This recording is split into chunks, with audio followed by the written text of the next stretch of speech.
Good afternoon and welcome to Wallops Flight Facility in Virginia. I'm Tabitha Thompson with NASA's Office of Communications. This afternoon we're going to hear about several of the research experiments headed up to the International Space Station on tomorrow's Cargo Resupply Services mission on Orbital ATK Cygnus.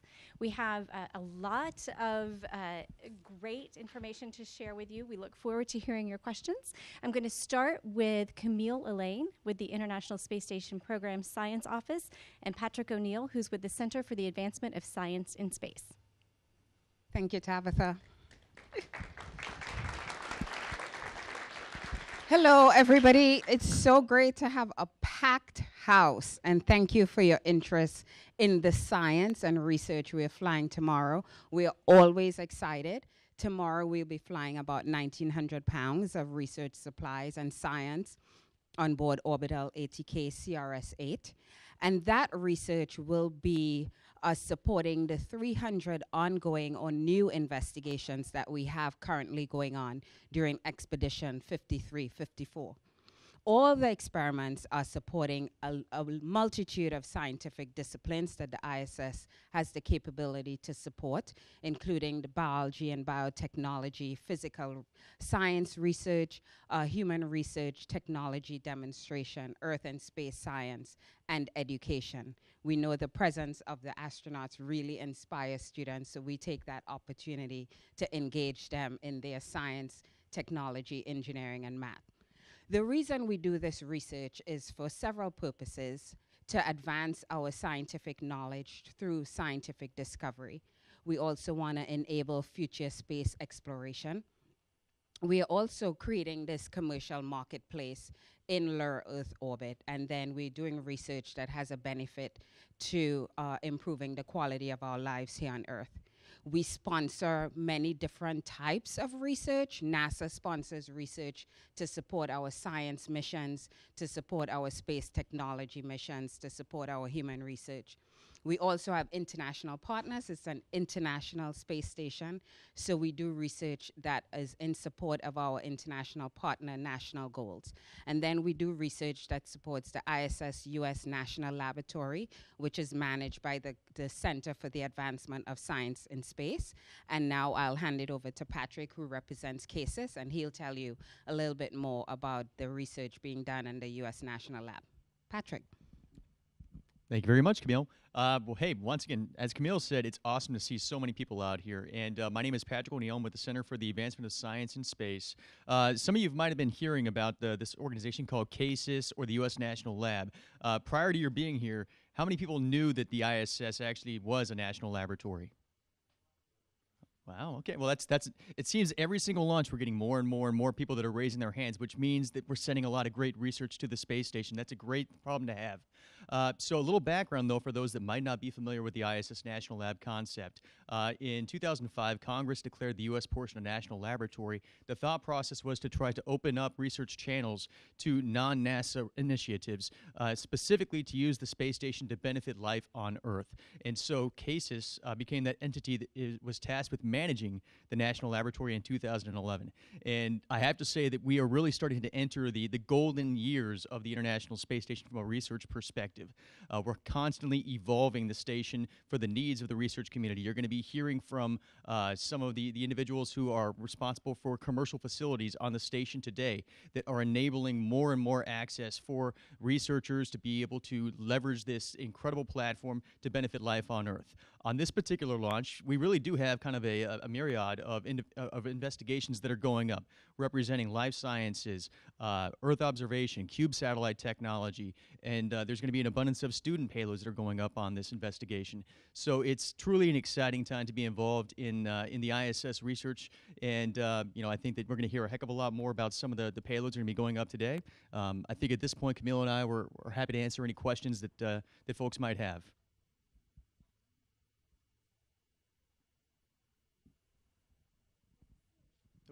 Hold on just one second.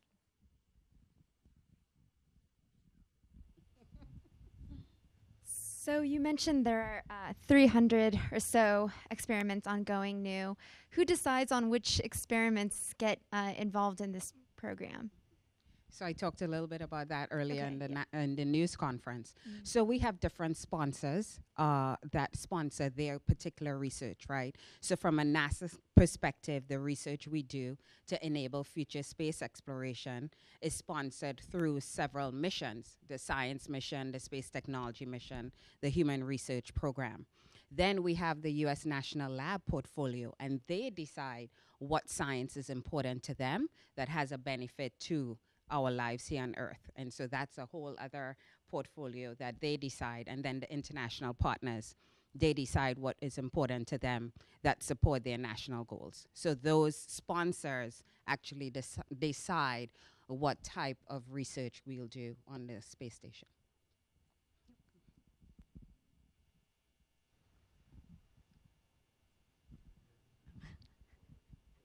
I have the mic.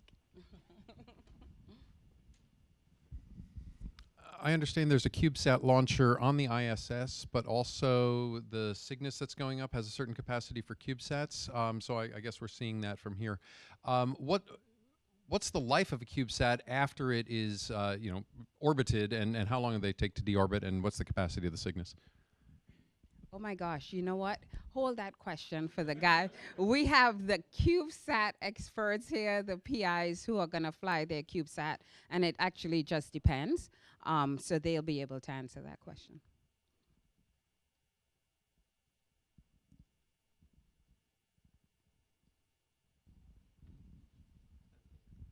Hi, my name's Edward Young from Harry S. Truman High School. You mentioned CASIS, and that's for, I believe, the funding for the student profile or the student programs.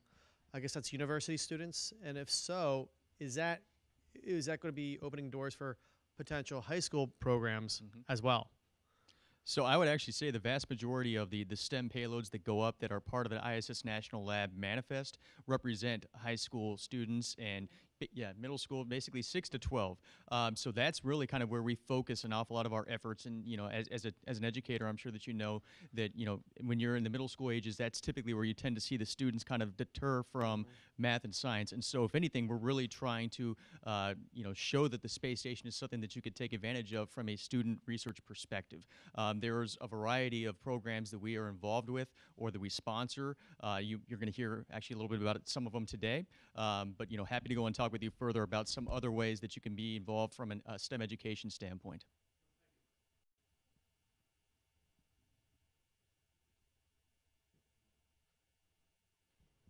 Thank you both very much.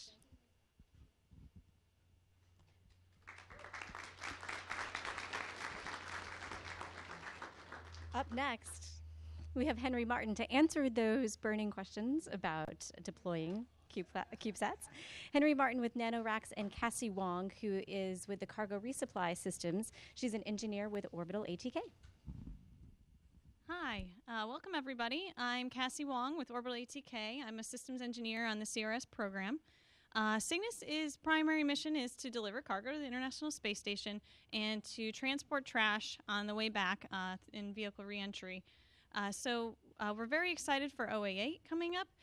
The Cygnus service module consists of the pressurized cargo module and the service module. You can see in the picture behind me, the lower portion is the service module and the upper portion is the cargo module.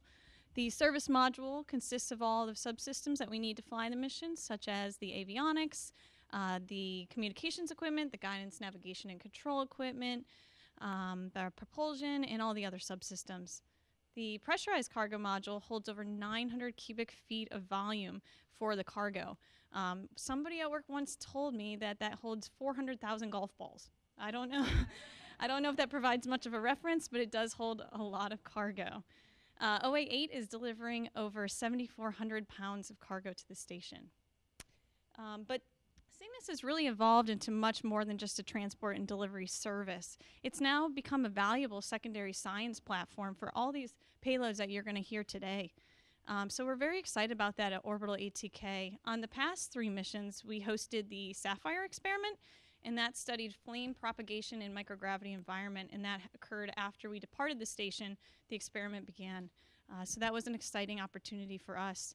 OA8 is also paving the way for a new capability for Cygnus, and it's acting as an ISS lab extension. So this will mean it's an active laboratory for the crew to use while on station. This doesn't seem like too much of a big deal, but if you think about it, if you bring stuff continually into your house over and over, it's going to get quite full if you're not bringing things out. We bring a lot of cargo, we bring a lot of experiments to the space station, and not as much comes out. So they are quite tight for space for running labs and experiments up there. So being able to unpack Cygnus and then bring in the Tango Lab facility and use it as an active lab is really quite a new capability for the station and quite an exciting thing for Cygnus. We're really excited about that opportunity. We are thrilled at Orbital ATK to promote increasing our knowledge and capabilities in space through the use of Cygnus. We are on a future mission going to be able to support live rodents on our mission so we can bring them up to the space station for additional space research. We also have some concepts that go beyond the International Space Station. There's some concepts out there of using Cygnus as a deep space habitat by connecting multiple Cygnuses together and allowing for it to be used as a habitat in space. One of our key partners, though, on secondary missions is NanoRacks. And NanoRacks has flown with us for the last 3 missions, and they are flying again for OA8. And we're really excited. It's record-breaking in this case that we have a full complement of satellites on board NanoRacks. So we have 14 CubeSats going to deploy on OA8. So here to talk a little bit more about that is Henry from NanoRacks. Why, thank you, Cassie. Hey, good afternoon, everybody. My name is Henry Martin. I'm from NanoRacks. I'm going to talk all about the stuff we have on board the OA8 launch, which includes stuff on the outside of the Cygnus as well as the inside. I have some slides, so can we throw those up, please? Okay, anyway, I can start talking. So like I said, we have stuff on the inside and the outside. That's pretty cool. I'm going to focus on the outside stuff first, and then we'll talk a little bit on the inside. And again, I'm going to focus more on our hardware, which my job is to get the satellites that our payload developers have made into orbit. So if we look here, here's a couple of satellites. There's a model of Isara, that's it, that's CubeSat. So these satellites are being integrated in our clean room in Houston to the external satellite deployer, which goes on the service module of the Cygnus. So that's on the outside. So go to the next slide here. Like Cassie said, we have 14 total. Here it is again. You can go to the next slide. Please. So once they're all done, we've done 14 total. It's long hours, long days. It's a lot of hard work, a lot of paperwork, but that's okay. Once we're all done, that's the last time anybody ever is going to touch those satellites. So there are no more hands-on people. And so what we'll do is we'll put it in a box, and then we ship it from Houston to here. And everybody's happy about it. So once it's here, it's another game time. So next slide, please. And this is a video, so this is kind of cool. This is a time-lapse video of how we actually install this thing on the side of the service module of the Cygnus. So you see that panel with the white square around it? They wrap the bag up. That's where the box, which is kind of on the bottom left, is going. And so what we do, it's really great to work with Orbital on this. They're so good at it. It's hard work. They have a fantastic team. And what happens here is essentially we take the box, we mount it on the outside, cover it in a blanket so it stays nice and warm and everybody's happy. And that's it. That's also the last time that anybody will ever touch it. So once it's there, keep in mind, it never goes through the inside of the ISS. So it just hangs out with the Cygnus until once it's done, the Cygnus will unload all of its cargo. They'll load it full of the trash and waste that is made on orbit. And instead of it going to burn up immediately, the Cygnus actually travels to a higher orbit. So the ISS goes around 400 kilometers. And what the Cygnus does is it uses its extra prop to go to 500. And so if your question earlier about lifetime, that's cool. Higher orbit equals higher lifetime. Low Earth orbit actually pulls in things very slowly, so eventually they all burn up and it cleans itself. But if you go to 500 kilometers, we estimate you get like 3 to 5 years of lifetime. If you go directly from the ISS, it's like 9 months to a year. So with that extra time, you can get more science, get more value. Some of our customers are doing straight research. Some of our customers use the information they get and they sell it to various people for uses. So that's really great about the Cygnus. Like I said, this is the 4th time we've done this. It's totally full. As Cassie said before, we were not able to fill it, but now we are currently displaying the full capability of the system. So if you go to the next slide, so it's done, it leaves. You can see the little white box below, well, I guess above the green light. That's our thing. I think this is OA4 or OA6 or OA5. Go to the next slide, please. And so there they are. The crew's happy. They get to watch the leave. You can see the white box. It's pretty cool. Next slide, please. All right. So this is a video of how this actually works. So right now it's at 500 kilometers. You can see the Earth orbiting in the back there. It's pretty neat. Give it a little second. And you can see there's 3 doors. Each one of those doors has a bunch of satellites in one of the silos behind it. And once Orbital issues the commands, hopefully it'll go here in a second, the door will open and out come the CubeSats, just like that. So this time we'll have 14 total, so we'll do it in sort of a phased approach. We'll wait a few hours, deploy the rest, wait a few hours, deploy the rest. And that's it for the external stuff.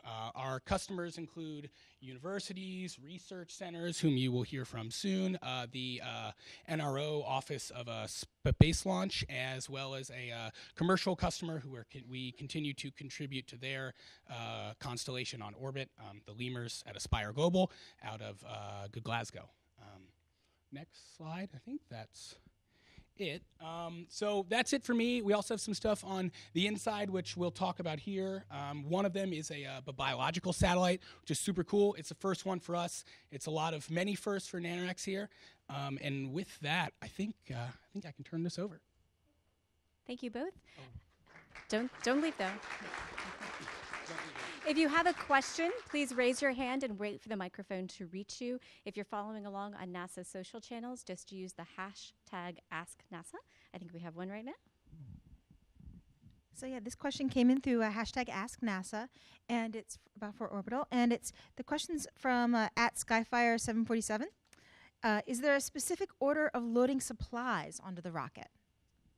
Very good question. Yes, there is. So certainly things that are closer to the door are more accessible to the astronauts.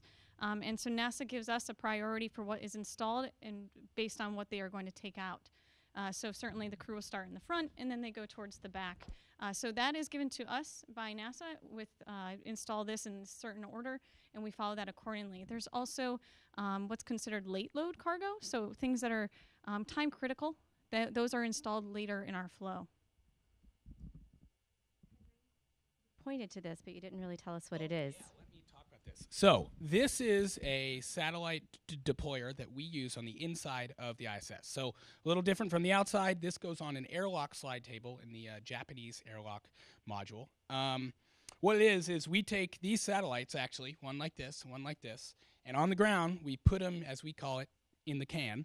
We put it in here, and then what we do is they load it on their Cygnus. It goes up. The crew pulls it out. They'll put it on a slide table. Actually, there will be 8 of these, and the Japanese robotic arm will come. It'll grab it. It'll kind of point it away, and someone clicks a button, and these little doors open, and out go the CubeSats. So we are launching one of these like this. We're launching another one which houses ECAM sat, which we'll hear from soon, and that will join a current complement of 3 others on orbit, one from Goddard, one from JPL, and one from Penn State University, and they will perform their airlock operations hopefully a little bit later this month, and that will be our 13th mission. So we should get close to 200 CubeSats, and then once we deploy from the Cygnus, we'll have hit over 200. Great, thank you. And he was telling me before we came up here earlier that this is actually one that has flown. So this is That's true. We reuse all of this stuff if we can. I wish we could use the Cygnus, but unfortunately it burns up. Can't get it.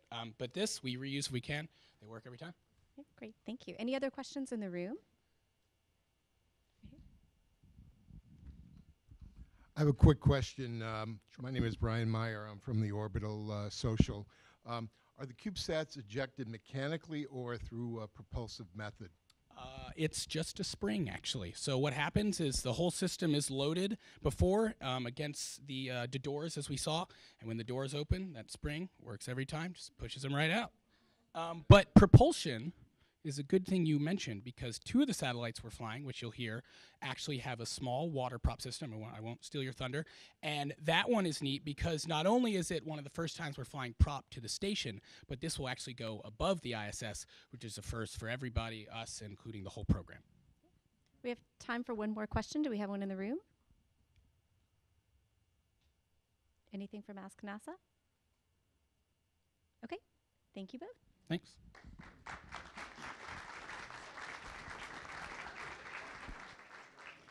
Our next speaker is Elwood Agassiz, who is Deputy Program Manager of the Small Spacecraft Technology Program. Hello, everyone. I'm really happy to be here. The Space Technology Mission Directorate, through the Small Spacecraft Technology Program, will be flying 3 spacecraft on this particular mission, and they're both going to be demonstrating some advanced communication systems.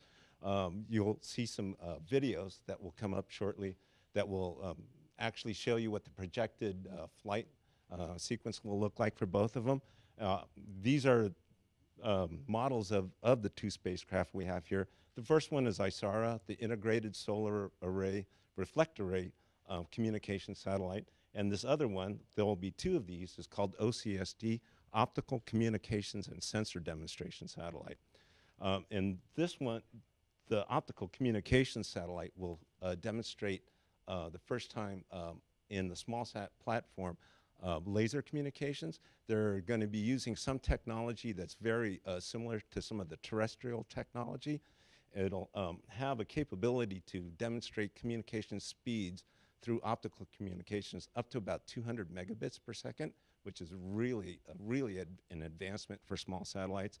And then the ISARA will use Ka band communications, again, to demonstrate high bandwidth communication speeds. Is that video? Okay. I think the first one should be ISARA. And it is. And so this is the ISARA after it's been ejected from the canister, we call it. And the unique thing about this is that the solar array, which is on one side, and then the antenna is on the other side. So this is the solar array side that you see. That will deploy after the spacecraft is stabilized. And the particular orbit, it'll pass over a ground station that's located near JPL in Southern California. And the system will start transmitting their radio transmission over the ground station there. And with that, we have about 5 months or so of lifetime. We'll be doing several passes to look at downloading basically some data at this high bandwidth speed.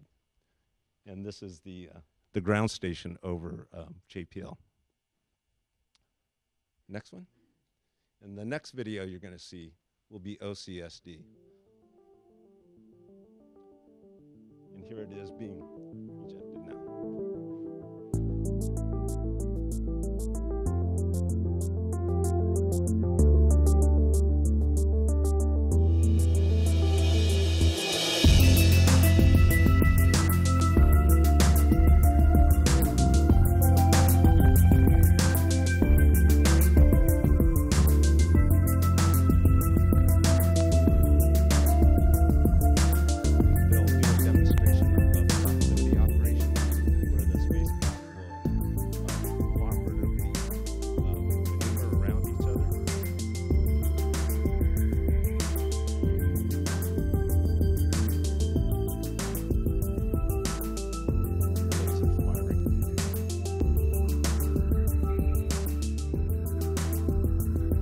Soon over your house.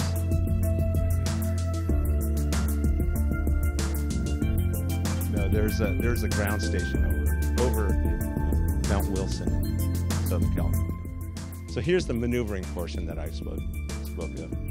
So they'll get to a position roughly about 200 meters from each other. And this is done autonomously. This is not done from the ground, which is another important feature. And so we're hoping with these demonstrations to infuse these into future NASA missions.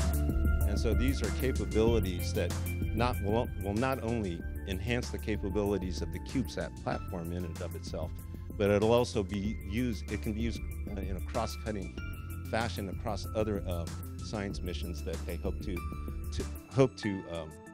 work on and for future NASA missions. Hey, that's it. Thank you, Elwood.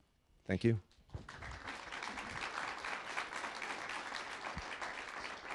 If you have a question in the room, please raise your hand and wait for the microphone to get to you. And if you're following along on NASA's social channels, make sure that you use the hashtag AskNASA.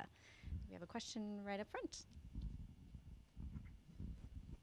So while the satellites are in orbit, what's the duration that they'll be in contact with the ground sats? How long over each pass will they have direct contact with the ground stations? They'll have something on the order of like maybe about 4 to about 10 minutes per pass. It all depends upon the ground speed and their tracking.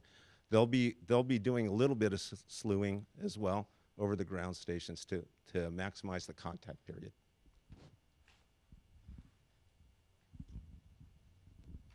Thank you. Next question we'll take is from Ask NASA.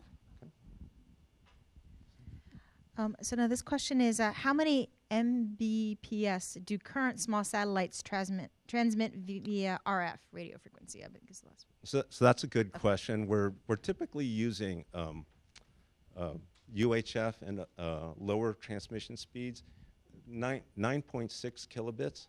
So if you can imagine 200 with this, now several orders of magnitude, and we're in the gigahertz range for this, so it's very high speed, right? So at least an order of magnitude in the Ka band. There's a question over there. Hello. We were up at NASA Goddard last week, learned about another NASA mission for laser communication between a ground station, the satellites, and the International Space Station. Is this laser communication in any way related to that one, or is this a completely separate, independent investigation? This is independent. We funded this several years ago. The thing that was interesting about this particular system is they use a combination of terrestrial-based systems as well as more space-based applications, but they've been able to get this in a really compact format. The laser head in and of itself is just very small, so this is a 1.5U CubeSat, and they looked at this from the perspective of power and mass. Right? Raise your hand. And do we have anything from Ask NASA? Okay, great. Thank you. Great. Thank you.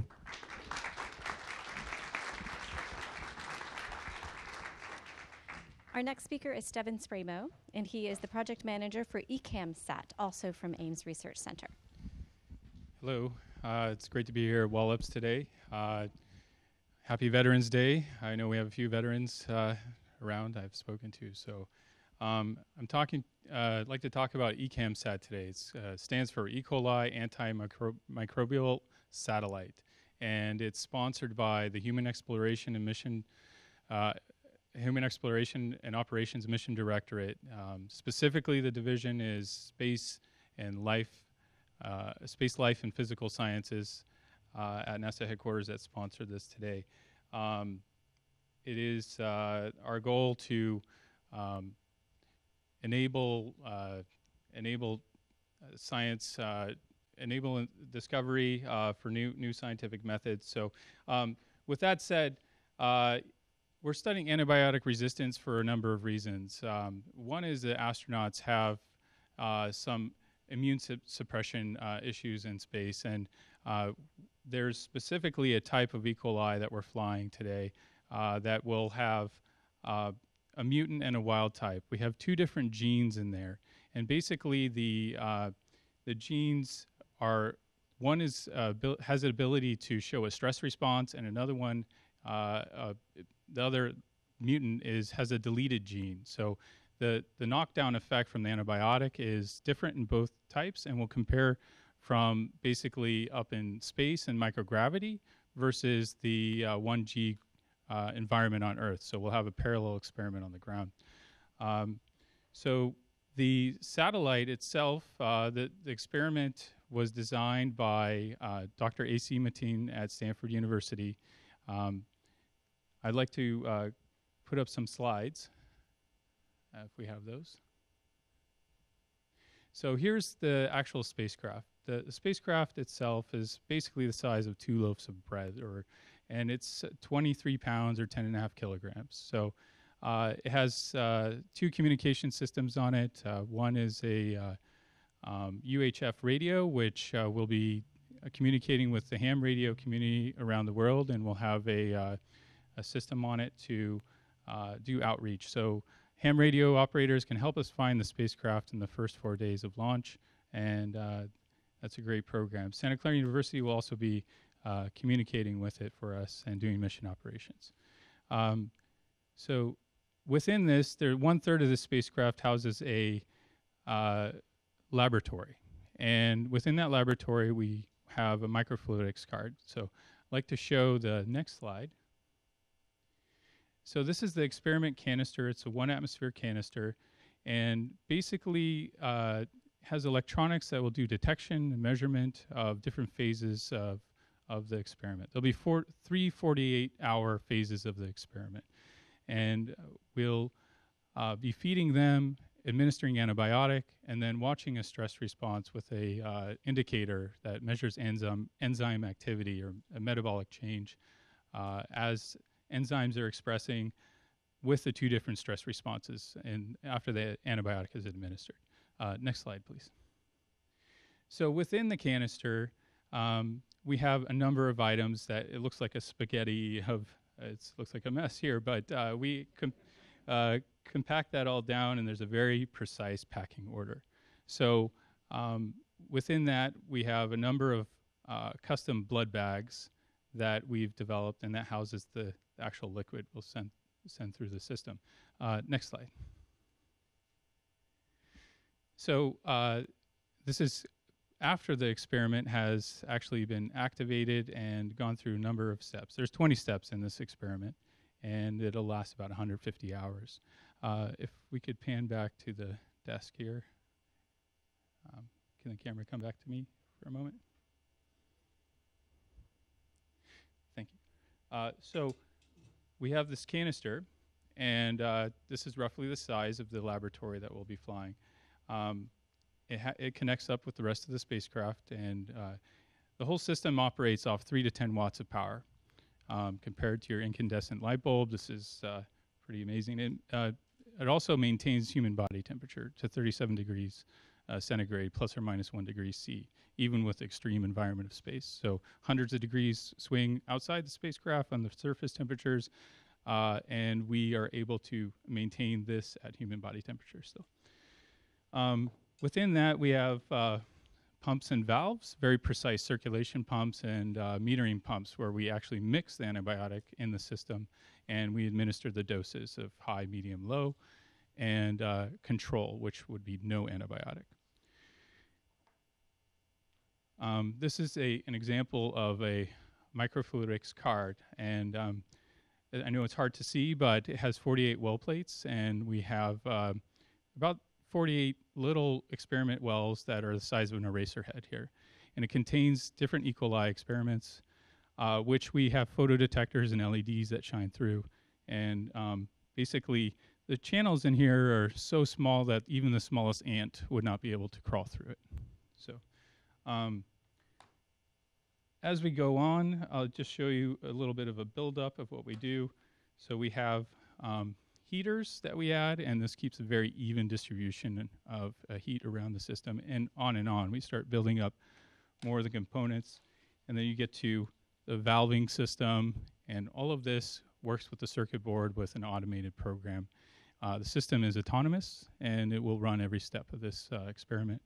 We will basically have Santa Clara University to intervene if there's any kind of issue, but mostly their job is to download data, which is about a megabyte file, which is very similar to a sound bite or a song that you download off the internet, so in scale. I have a video to show today as well. Could we show the wide? Yeah, there you go. So this is us loading the actual experiment that will go up on this flight on tomorrow, and the buildup of the satellite, basically, that this container has been loaded in at this point. There's solar panels we add, which produces the power for the mission, and we have battery systems that help store that power. We have a radio on the end there that's a patch antenna, and we communicate down to Santa Clara University.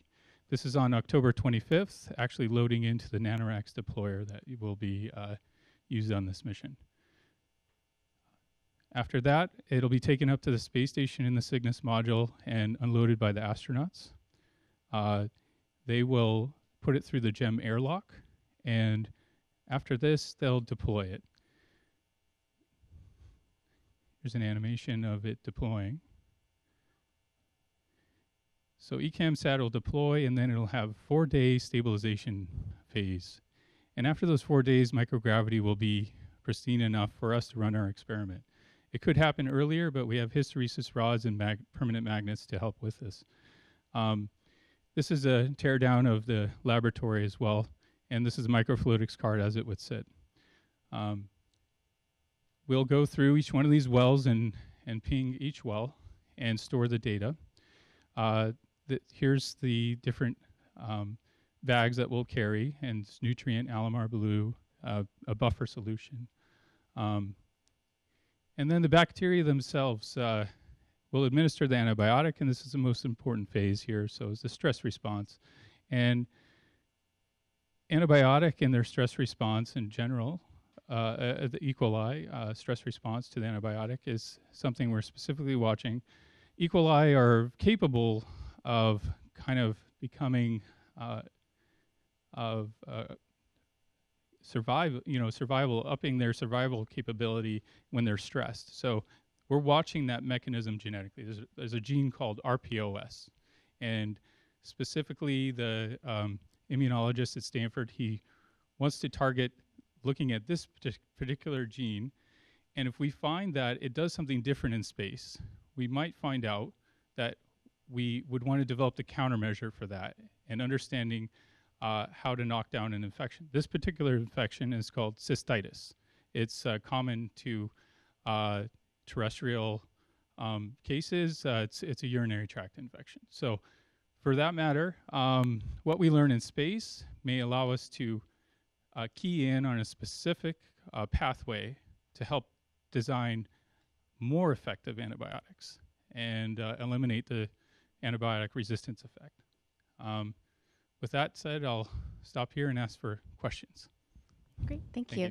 Again, if you have a question in the room, please raise your hand, wait for the microphone, and if you are following along on NASA's social media channels, please use the hashtag AskNASA.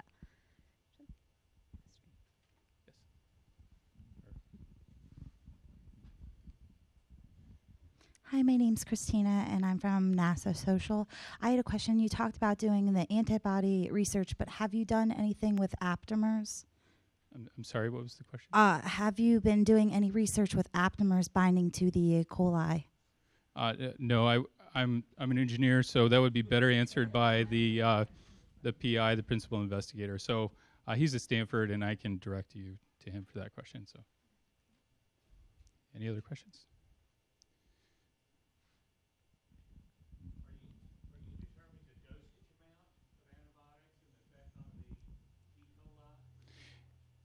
So the question is, are we determining the dosage amount and the effectiveness? Or yeah, so we have run this experiment 9 times on the ground, and we look at the knockdown effect on the E. coli and its response, its stress response, and so we look at enzyme activity with this dye. And if you noticed in one of those photos, there's kind of a pink color to the card afterward, and so we've specifically dialed in it's micrograms of antibiotic for the size of the volume, and yes, it's very tuned, and we've even our pumping capability and mixing and everything, that's all been tested on the ground extensively to determine how much. Roughly a teaspoon of volume or liquid is pumped through the card in each step or phase when we put it through. I believe. Jeff Faust, Space News. What's the benefit of doing this on a CubeSat versus a lab rack inside the station? What can you do in the CubeSat you can't do in the station? Oh, that's a great question. I get asked this a lot. So for that matter, we could do this on the space station. And so this canister, we did talk about putting it, and there very well may be a follow-on mission, I don't know, that would include this canister on the space station. But there's advantages for the future. When we go to past low Earth orbit in the radiation environment of space, you want to take the lowest mass system as possible, and CubeSats will lend themselves to the future. You would want to deploy a CubeSat potentially with looking at the radiation effects in the future. So basically baseline how we do this in low Earth orbit, and then move forward to send maybe the same experiment or with some add-ons with a low mass CubeSat to answer the questions with radiation added. So there's a follow-on mission at NASA Ames called BioSentinel. It's not exactly like this, but it uses a lot of things we learned here. There's other things with life detection in the future we're talking about. Lessons learned with these microfluidic systems may actually be key to going to Enceladus in the future to do life detection and examples like that. So I'm not saying it's the exact copy, but what we're learning as researchers and the creative minds that design this system very well may have the answer for doing life detection in other moons in the solar system or other planetary bodies. We'll have time for 2 more questions. I believe we had one here in the front or in the middle of the room, and we'll come back to an Ask NASA question.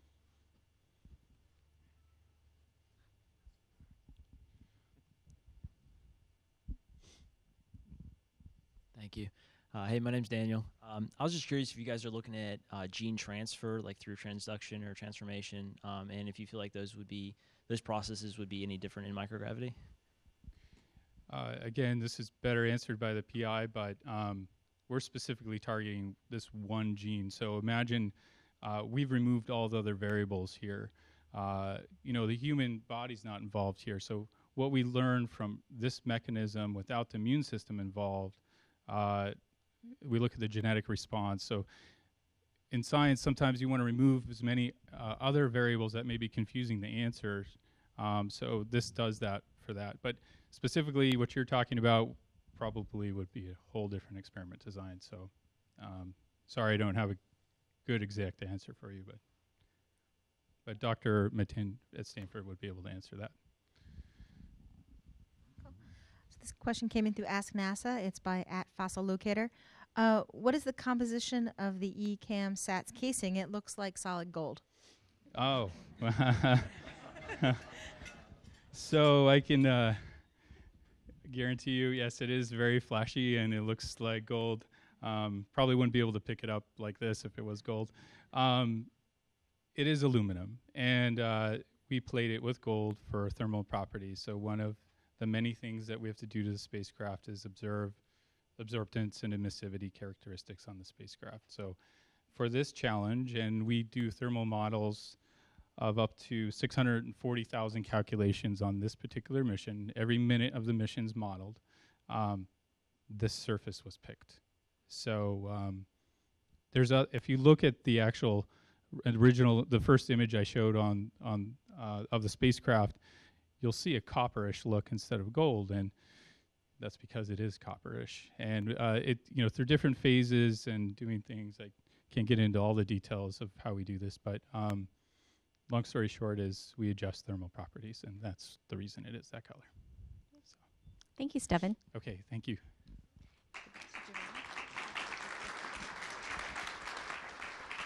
Next up, we have Michelle Lucas, who is the founder and president at Higher Orbits, along with Abigail Yunker, a student who participates in Higher Orbits. Well, good afternoon. We are so excited to be here. As mentioned, my name is Michelle Lucas. I'm with Higher Orbits. We are a 501c3 nonprofit that uses space as a launch pad to get students more interested in STEM while building leadership, teamwork, and communication skills. I'm also the program director for our Go for Launch program. It's a 2 or 3 day event where students get to work with an astronaut for the entire event, and they compete to have their experiment idea flown in space. And we have some slides that'll pop up here with some photos from one of our events. The experiment we're going to talk to you today about is because of a great sponsorship of Orbital ATK. They sponsored one of our divisions. And what happens in a division is there are multiple events. We pick a winner from each event. The overall division winner has their experiment flown to space. And that is the saguaro snakes experiment for this. The team actually has 5 team members. I have Abby here with me who's going to speak next. And if I could get Nicholas Jepson to stand up, he is also one of the team members, and you might see some of the others around this week. So they are around for questions. They are in these photos. We work with Space Tango to get the experiment built and manifested. And for those of you who were asking questions about funding and programs like this is somewhat of a standard summer camp where Johnny or Susie can choose to attend. We do run these all across the country, but we are very beholden to the support of others who are really big believers in STEM, such as Orbital ATK for their sponsorship and Space Tango for their work with us. But you don't want to hear from me. You want to hear about the science. And as such, I am really honored to get to turn this over to Miss Abby Yonker, who's going to tell you more about the saguaro snakes experiment that's about to fly on OA8 tomorrow. Hi everyone. As Michelle said, I'm Abigail Yonker. I'm one of 5 high school members from the Arizona Saguaro Snakes group. I'm here speaking on behalf of my group as well as myself when I say that I'm greatly appreciative and extremely honored to be given the opportunity from Higher Orbits.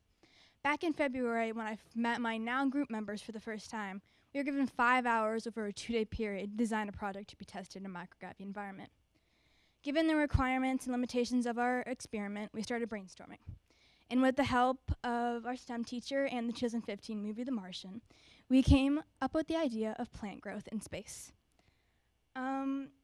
We proceeded to brainstorm different variables that we could test within the process of growing plants, and we came across the process called nitrogen fixation. You may be asking, well, what is nitrogen fixation? And the answer is pretty cool. Nitrogen fixation is the process in which plants that contain a bacteria that can fix nitrogen in the Earth's atmosphere and turn it into other usable compounds such as nitrate, ammonia, and nitrogen dioxide. Not only is this process extremely important to keeping the nitrogen cycle balanced, but we also found out it's a natural fertilizer. From there, instantly we were intrigued, and we thought to ourselves, well, this is a naturally occurring process. Will something happen to it? What will change if we put it in a microgravity environment? And the idea grew. We thought about testing the amount of nitrate that gets put back into the soil and compare it to the exact project that's going on down here at Earth. By doing this, we'll be able to have a constant within our experiment and see if gravity really plays a role in this nitrogen fixation process. Originally, we planned our project to be used with peanut plants, but due to the small size of the Cube Lab and the help of Space Tango, we altered it to using microclovers. They both are nitrogen fixed, so our outcome is unchanged. For the Cube Lab itself, it's wetted soil with several sprouted little clovers. There's a video later on. It looks really cool. There's all kinds of required circuitry and sensors that monitor visually the plants, and as well as the amount of nitrate that's being put back into the soil. Along with all the sensors, we have a camera, which we originally didn't plan for, but when we had our FaceTime call with Space Tango, again, it looked really cool. So, my team and I's hope for this experiment is to eventually use these nitrogen-fixed plants to inhabit inhabitable planets at the moment. We're striving to inspire future generations to help, especially kids our age, being exposed to these great programs like Higher Orbits. I never dreamed of sending microclovers up to space to be tested for nitrogen soil. Like, Nick's over there smiling. He does the same thing.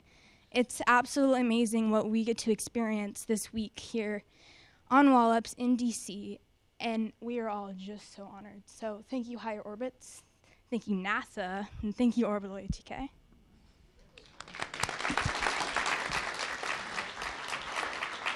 And we do have a quick video that can just roll as we're answering questions. We did test this all out on the ground, and so you can see what it's going to look like when the 75 microclovers start to grow. This is obviously in a 1G environment, but the students are going to be able to access this data from home. It does come down through Space Tango, but they are going to be able to log in and get it themselves. So. Great, and with that, we will open it up to questions. If you have a question in the room, please raise your hand. If you're following along on NASA's social channels, use the hashtag AskNASA.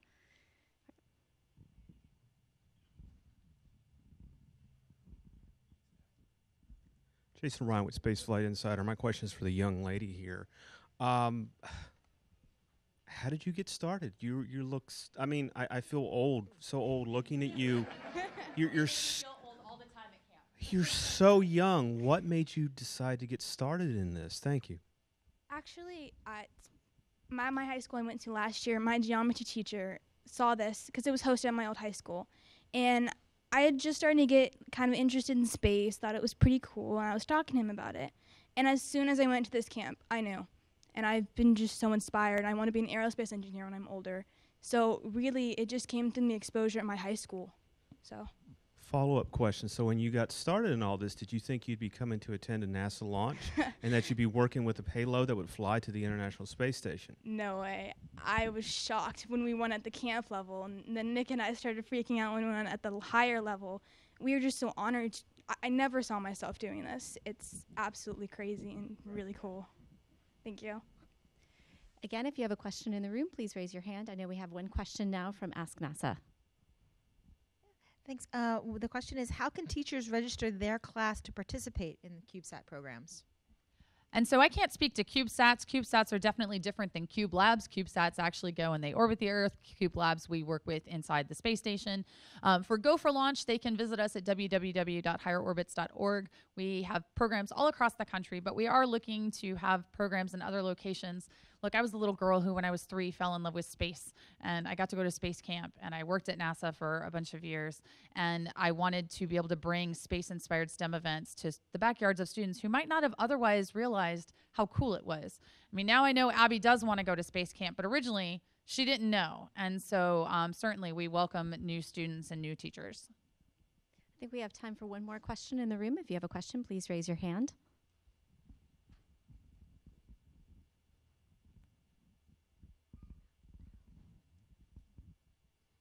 Just a question on how the experiment is run inside the ISS. Is it monitored by anyone on board, or is it all done remotely? And so this is one of the beauties of automation and things created by Space Tango, and the ability to have a lot of experiments going that don't require crew time, so that way we can get a lot more science done. So this is going to be started with a command from Space Tango that goes through Marshall Space Flight Center and all, of course, the appropriate channels. And then the video and the data just gets downlinked to Space Tango. And so there really is no need for crew interaction other than the installation of the Tango Lab when they take it out of Cygnus. And so we get 30 days of data without having to impose on the crew time, which is so very precious. We do have one more question. We're going to open it up to Camille to ask a question. And I bet she's going to ask you. It's for Abby, yes. So what would you tell other young women like yourself how they could be inspired by science, space, and future engineering? Don't be intimidated. I walked into this camp and I was one of 2 girls. There was like at least 50 other guys. And I actually applied for another camp scholarship in is it in Alabama? Yeah, in Alabama. And for one of my essays, I had to write about an astronaut that inspired me. But I defined astronauts a little bit differently. I define them as anyone who takes part and helps and has a part in everything that goes into it. And Mary Jackson, one of the first black and woman aerospace engineers, is who I put down. So you just can't be intimidated. You can't be afraid. You can't feel out of place because you do belong in this field. You do belong in the world of science. It's vast. It's great. So just don't be afraid. Thank you. And I have to just very quickly say, it was interesting. This event was the only event where we've had such a low turnout of girls. We only had 3. We actually averaged between 35 and 40% female at all of our events. And so Abby was, it was odd that you were one of the few girls, but as you can tell, she's an amazing young lady. And all of the Saguaro snakes are amazing young individuals. So I hope if you see them around here, please do ask them questions. They would love to chat with you. Thank you both. And we have one final speaker.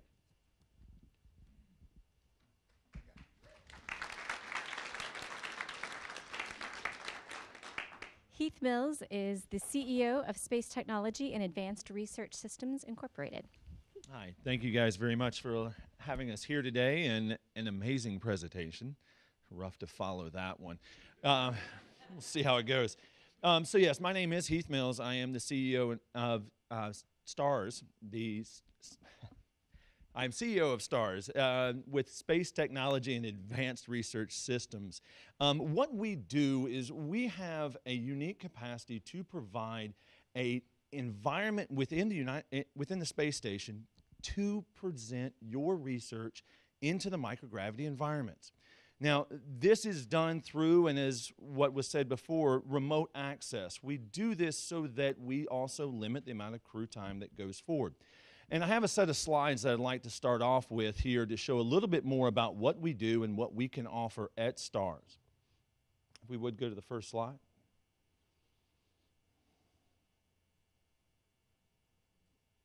And as that comes up in a few seconds, there it goes right there.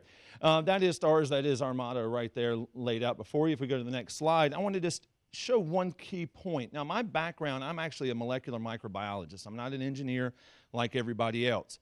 And so when we started this company, we viewed the International Space Station as a field station, as a mechanism to do research in a new environment. And so with the next slide, what you show on here is that what we're trying to do as a company is to move your advanced research, your research that you do here on Earth, next slide, up to the International Space Station. And in doing so, what we're trying to build upon is a mechanism where you can translate your research, all of your hard work, all of your time spent here on Earth doing all the experiments that you're doing, into this new environment to be able to provide connectivity between what happens on the International Space Station and what's happening in your lab and with the incredible work that's being done here on Earth. Next slide, please. And so to do this, we have the STARS-1 experiment facility. Now, the STARS-1 experiment facility is a locker insert for those engineers out there. This fits into the U.S. National Lab and provides us command and control capabilities on Earth in a temperature-controlled environment because, as you know, controlling the temperature allows you to really constrain your experiments, whether you're doing microbiology like I like to do, or you're doing stem cells, tissue culture, plant biology, biofuels, whatever your experiment may be. You have to make sure your environment is completely temperature controlled. Next slide, please. And a little bit of a close-up of the STARS-1 experiment facility. You see three main portions of it. On the right side, you see the static rack. Now, the static rack, this is where the experiments are exposed to microgravity. The wheel you see in the back left corner, what you're seeing here is a centrifuge. So here it is, this experiment spent all this time to get up to microgravity, and we turn gravity back on. So those poor cells, that poor biology now goes right back to a gravity environment. But this is key because now any differences that your experiment experiences in space, in this environment, in our temperature-controlled environment, we can limit the variable to one thing, gravity. So any temperature variances, any radiation variances, any vibrational noise within the station, you can check that out with gravity on or gravity off. Again, focusing on and limiting the amount of variables allows you to have better results in your final experiment. Now, for the experiment I'm going to talk about a lot here in a few seconds, right in the front bottom left corner, you see an empty space. This allows us to plug in larger cube labs, advanced lab capabilities, especially those that are produced by Space Pharma, who I'll show you a couple slides on those in a second. But that's the STARS-1 experiment facility, and that's what we have currently on station. And next slide shows Miss Peggy Whitson plugging in our experiment facility into the National Lab. We had a successful launch back on August 14th with SpaceX 12. Peggy was able to successfully install our platform into the National Lab. We were able to turn it on, communicate with it. There was some little bit of tense moments there. We were making sure everything checked out right. But we were extremely happy to see that this thing plugged in, turned on, and we are ready to start doing a lot of really cool research. So next slide, please. Now, to do those, we do have partner companies. We are working with both Airbus and with Kaiser Italia, provides us mechanisms to do all kinds of experiments, plant growth experiments, little mini aquariums, closed ecosystems to grow algae and different types of cells in these. Next slide. And also, we can even do mixing. We can provide an access to mix different fluids, feed your cells, feed your experiments, preserve your experiments, freeze those experiments. As a background in molecular microbiology, I really want to make sure that when these experiments go up, when they come back down, the experiment is constrained properly. So all this hard work that you have done over all these years to get ready for flight, the experiment comes back the way you wanted it to come back. And so we take really good effort in doing that without the need for crew interaction, which means we get to fly more experiments, we get to do more research, and everybody gets to learn more about what microgravity has in store. So with the next slide, we introduce Space Pharma. Now, we do have a couple individuals from Space Pharma here today that has been working hard with us over the last week that has allowed us to produce a new Cube lab, and it'll be the first time this lab has been flown inside the International Space Station. It has flown externally as a free-flying satellite and is currently flying right now due to a successful launch back in February. But we are very, very happy to have them and have this Cube lab going into our new facility. Next slide, please. And this is a quick little design of it. The Cube lab is about the same size of what you see up here with the solid gold one. Wish it was. You wouldn't be leaving here with it. But what this provides is the mechanism to house unique experiments within our experiment facility. And next slide, please. This shows what it actually looks like before we plugged it into the transport mechanism, the Merlin, to get it up to the International Space Station. Next slide. Now, this is where the key part of it comes into. Inside the experiment, inside the SPMG, the Space Pharma Microgravity Lab, inside the SPMG, what you have is a capacity to run 4 different individual experiments. Again, totally autonomous. You can mix different fluids. You can see how they interact, but the fun part is it also has a microscope and a spectrophotometer. So we're able to beam back data that allows us to be able to see in near real time what is happening to your cells, what's happening to that biology, how it's reacting and responding to microgravity. This provides us really unique analytic capabilities on orbit. So yes, we can bring it back down because, and there's extreme advantage to doing work inside the station. You can bring the samples back down and analyze them. So with that, we can bring it back down. You can do your metabolomics, is what one of the experiments we'll be doing here shortly. You can do the morphology experiments, but you can also look at it in real time using the microscope and the spectrophotometer. And that's what the 4 chambers at the top show up there, and that's what we were able to do. So next slide. And yes, we do have a little bit of fun, and I get to embarrass some of the Space Pharma guys by putting their face on TV now. But we did process everything here at Wallops, and I want to thank the groups at Wallops that really helped us get the labs ready, get everything ready, get the facilities here ready to be able to produce the amount of science and the style and the high level of science that we're trying to do. I would like to thank them for allowing us to have the facilities here to process our samples. The next slide. And eventually hand those over to the cold stow team. And as a biologist, it kind of creeps me out when whether it's 37 degrees or it's 4 degrees, it's still cold stow. Not my rules. But having the ability then to plug it in to and secure it within Merlin, which is shown on the right side over there. We are one of the powered spots on orbital going up. It will be temperature controlled at 37 degrees for the entire ascent portion of it. It will be plugged into the STARS 1 experiment facility, kept at 37 degrees, and we will feature 3 different big experiments on these, and 2 of those I want to talk about now. One is done by Dr. Oliver Ulrich in his lab out of the University of Zurich. Dr. Ulrich and the team that has been here for the past week with us here in Chickateague, they're looking at macrophage cells. These macrophage cells are those that are going in with your immune system and affect your immune system. This is understanding what happens with the human immune system when you get to microgravity. How does it change? How does it respond? There's astronauts come back and complain of sickness, complain of ill effects of being in microgravity. Well, what are the morphological changes to these key cells in your immune system during space flight? We'll be able to beam back data for them to be able to look at these images and see how these cells change during microgravity and exposure to microgravity. Because they're coming back, they'll also be able to look at some of the metabolomics, what the cells produce, what the cells move, and how they change their environment when they're growing. We'll be able to detect that and determine that during the return mission. So that's one of the experiments that are happening. I have a short video coming up next that will also show a little bit about one of these other experiments that are being hosted by the SPMG. And there's audio of this video too.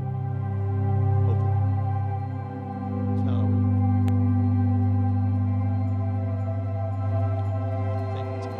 What the STARS 1 EF is able to do is provide a stable environment for temperature-controlled experiments to be conducted on the International Space Station. A researcher from NASA is looking at how Staphylococcus aureus grows in microgravity. What her data has shown is that in microgravity, Staphylococcus loses its pathogenicity. So if we can understand how that happens, now we can talk about new drug compounds, new therapeutics. The possibilities with this experiment are Staphylococcus aureus without fumbling.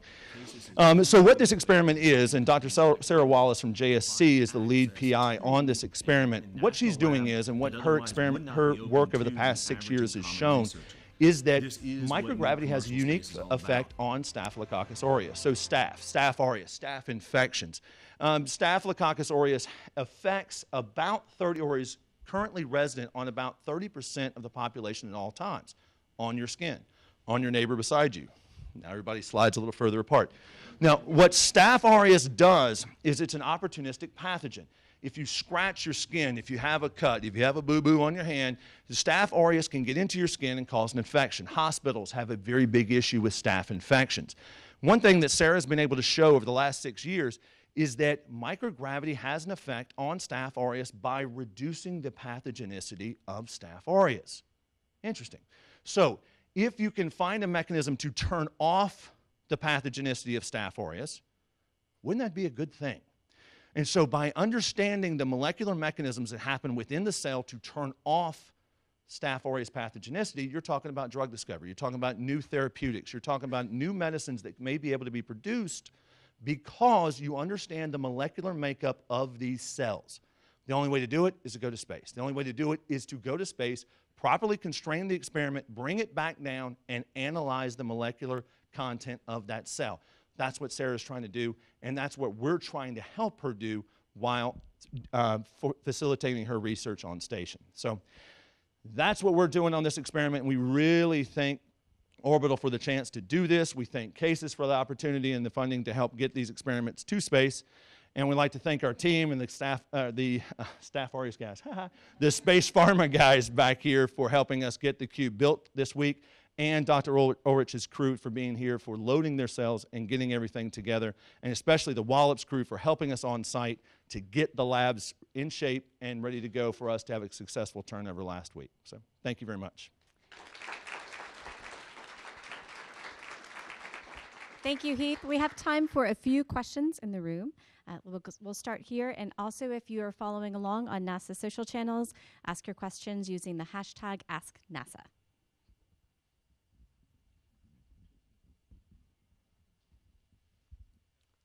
Hey there, I'm Sarah with the NASA social crew today. So for the investigations that do require crew intervention, how do you get directions to them? Do you send them a book? Do you video with them ahead of time? Or how do you ensure that they're going to be conducted within the parameters that you need? So we have a lot of interaction leading up to the mission. There is multiple meetings that we have with the crew office, with members at Marshall that manage the payload systems, and we provide ops controls and ops plan for NASA and at Marshall to be radioed up or beamed up to the crew or directed with the crew. Every single bit is scripted with photographs, with instructions, written instructions, so the crew knows every single piece of movement that we need them to do to be able to properly execute the experiments. They are very intrigued with some of the experiments that we're providing them. They're having fun up there. They enjoy doing these experiments, at least that's what they tell us. But they enjoy doing this and understanding it the proper way, because for them, they understand that there's been a lot of effort put into these experiments, both in the ground, by the PIs, from the payload developers, that's us, and so they really want to take a lot of time to do the experiments properly. So they're interested in it. They want to learn. So we interact with the payload providers and the developers, and then Marshall to make sure the instructions are correctly processed to the crew. Do we have another question in the room? We have a question from Ask NASA. This will be our final question. Thanks. This question's from @CBS_Space News. I'm confused about the total number of CubeSats on board Cygnus. I know 14 will be deployed after unberthing, but how many will go inside for launch from the Kibo airlock? All right. So total CubeSats, 14 on the outside, and then we are launching 2 on the inside, and those 2 will join 3 more, which launched on SpaceX 12, which I guess you were there too, and they will be deployed from the Kibo airlock hopefully this month. Thank you for coming back up. And if I could say one more thing real fast, the transduction question that was done earlier, talk to me later. I'd love to do that experiment. So whoever said that, let's talk. So, thank you. Great. Thank you very much. Thank you, everyone, for joining, for asking great questions. We're excited for tomorrow's launch. 7:37 a.m. Eastern Standard Time. NASA TV coverage starts at 7 a.m. Follow along at nasa.gov/live.